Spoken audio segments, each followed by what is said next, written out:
In this chapter, we will review every section included in the internal web server featured in some of the Ranger Neo models.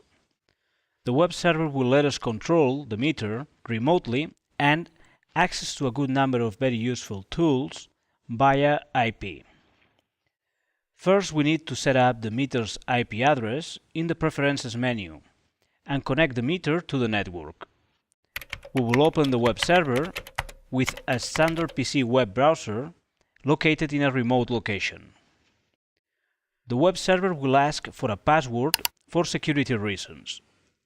Once we are in, we can see in the left section 4 icons assigned to each of the 4 features included in the web server. The first area is the Measurements and Spectrum. Here we can choose the channel plan we want to work with and tune any RF channel either by channel or by frequency. Once one channel has been tuned and locked to, we will get all the quality measurements such as power level, carrier to noise, MER, link margin, pre and post BR, etc. In the Spectrum Analyzer area, we can modify the reference level, span and vertical range. In the upper part of the screen, we can unfold the DVB-T config menu, showing the modulation parameters for the channel tuned, the tuning config menu, and the terrestrial config menu, where we can select whether we will work in terrestrial or satellite band and whether we need to supply a voltage to any external device. The second area, TV parameters, offers a continuous streaming of whatever service we choose from the RF channel currently tuned, and provides us with several metadata about that service and its video and audio details.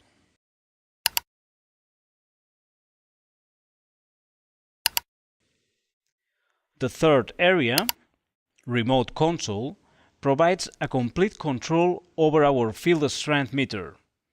By clicking the mouse over the meter's virtual buttons and joystick, we can access to any of its features. In this example, we will open the Transport Stream Analyzer.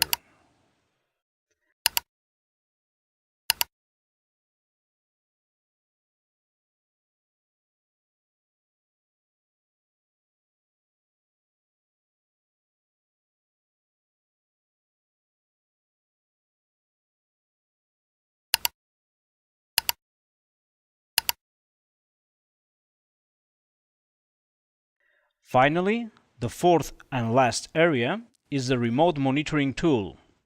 This will allow us to continuously monitor 24/7 a group of channels defined by a channel plan created during an initial exploration that we must run as a first step. Once that channel plan is created, we must select it and create a new monitoring file. We can define what quality measurements will make the alarms go off, under which conditions, and over which specific channels. In this case, we are creating a number of alarms and pre-alarms for the power level, MER, and link margin for channels 23 and 36.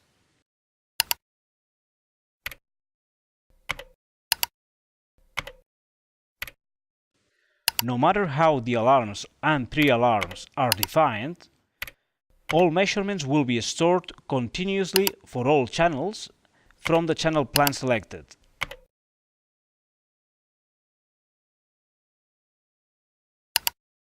We are creating a number of alarms and pre-alarms for the power level, MER, and link margin for channels 23 and 36.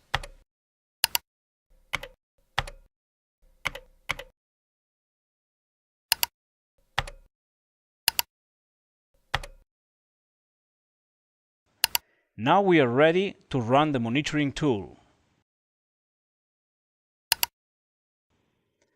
After the monitoring file is created and saved, we choose it and start the monitoring process.